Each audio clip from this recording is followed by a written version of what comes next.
In a countryside manor, a powerful man was murdered. Was it his vindictive wife, his spoiled son, a jealous lover? Or maybe the butler did it?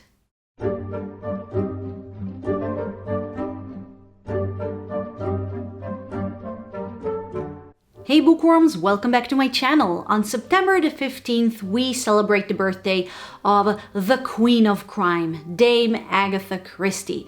And if you've been around this channel for more than 2 minutes, you'd know that she is my favorite author ever. I might have mentioned it once or twice, or 15 times. Anyway, if you don't know, Agatha Christie wrote detective novels from the 1920s all the way up to the 1970s. Although I have to say the last 2 decades of books weren't as good as the previous ones. She kind of wrote the book when it comes to countryside murder mysteries and whodunits. I came across her novels in my early teens and fell in love with her books.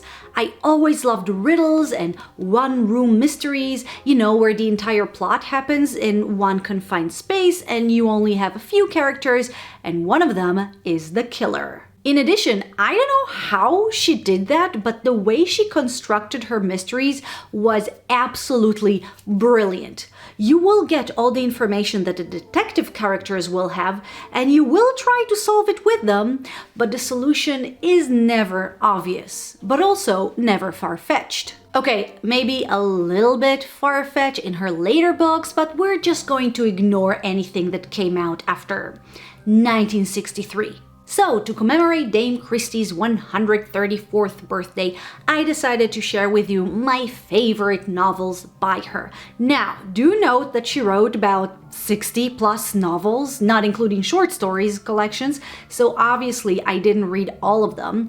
Also, she has some recurring characters in her books. One of them is the nice little old lady who is also whip sharp and manages to solve murders that the police can't, Miss Marple.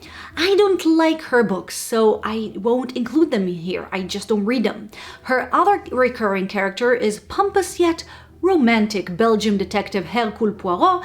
I actually have an entire collection of his books, and except one on this list, all books I'll mention are Poirot books. It's just a matter of personal preferences. Okay then, now, you want a classic murder mystery? Let's get into it. The first book I'll talk about is Five Little Pigs from 1942. If I remember correctly, I just got it randomly for my collection, but pretty quickly realized this is one of the good ones. Five Little Pigs is about a cold case, another element I absolutely love. So 16 years ago, a painter called Amias Crail was poisoned to death, and his wife Caroline is quickly arrested and convicted. It's only on her deathbed in prison when she confesses that she is in fact innocent. Her daughter Carla asks Hercule Poirot to help fix her mother's name and find out which one of the 5 people who were in the house that day was responsible to her family's demise, basically. This is a classic Agatha Christie novel with a cold case twist. As always, so cleverly written and so compelling somewhat. These books always have death in them, but you really feel the humanity in this one. And if you've seen some reincarnations of Poirot, let's say in recent movies, here you can read about the real Poirot, the human one, who will take cases to solve for free because he feels bad for the victim, and who thinks that love is sometimes more important than solving a case. And also, this is one case where I was positive I solved the mystery, only for Christie to give me one final twist and show me that she is indeed the Queen of Crime. Next we have the ABC Murders from 1936. I did a full review on this one, so if you want to check it out, I will link it down below. And the first thing I will say about this book is that it was very different from her other novels, despite being in the same genre. In this one, Hercule Poirot receives an anonymous letter from someone announcing he will outsmart both Poirot and the police by committing a murder none of them could solve. And he does, more than once. This time we are dealing with a serial killer who killed one person whose name begins with an A, lives in a place begins with an A, then a person whose name starts with a B, who lives in a place starting with a B, and so forth. Now, this is not the only reason this book felt so unique to her usual style. Not only do we get several seemingly unrelated murders, we actually see a case that's a real challenge to Poirot. I mean, spoiler alert, he does solve the mystery eventually, but the way there isn't easy. In addition, another really interesting element here is the psychology. Remember, we are talking about the 1930s. The idea of solving a murder by looking at the psychology of the one committing it wasn't as prevalent as it is today. Agatha Christie was indeed ahead of her time with this one, and after reading like a million books by her, they kind of all start looking the same, and this one was definitely a breath of fresh air. Next, we have The Murder of Roger Ackroyd from 1926, one of her first novel. And the worst thing about this book is the fact that the best thing about this book is the twist at the very end of the book, so I can't tell you what it is. But what I can tell you is first, the plot. A man called Roger Ackroyd dies. I know, shocking.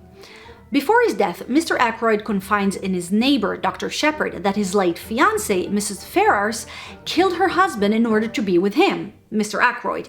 But then she was blackmailed and then committed suicide.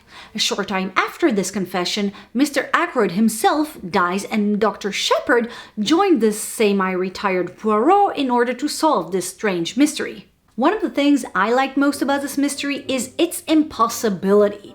The deceased was found in a locked room, obviously murdered. A mysterious telephone call that no one seems to know about announces his death.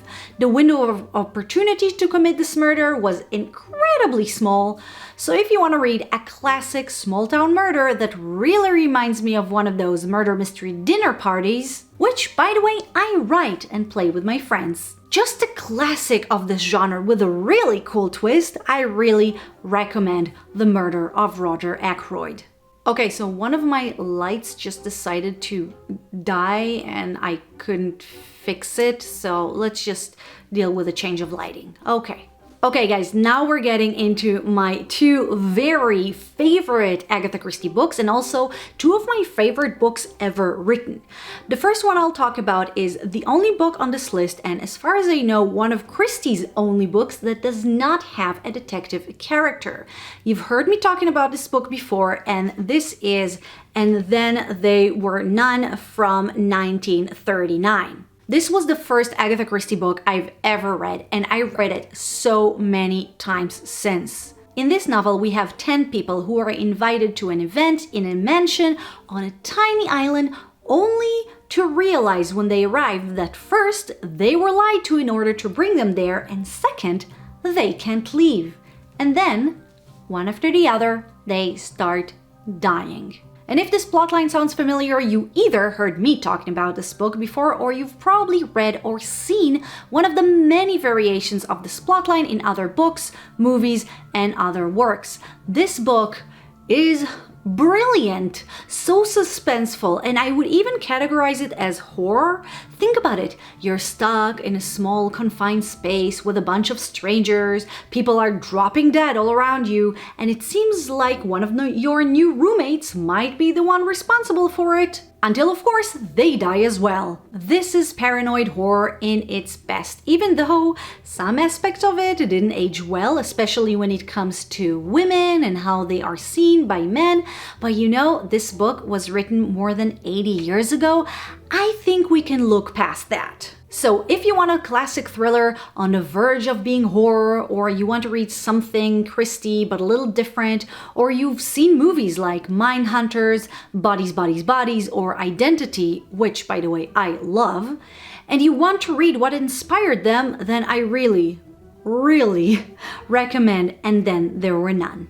And lastly, we arrive to my second favorite Christie book. I couldn't decide between this one and the previous one, but if you know your Christie and your Poirot, you're probably wondering, where is Murder on the Orient Express? Well, here it is. Written in 1934, it occurs on the titular luxury train riding from Istanbul to London, where Hercule Poirot is on his way to solve a mystery when another one occurs on his way. The train is full of strangers, from the timid Swedish missionary lady to the British ex-soldier and the loud Italian car salesman.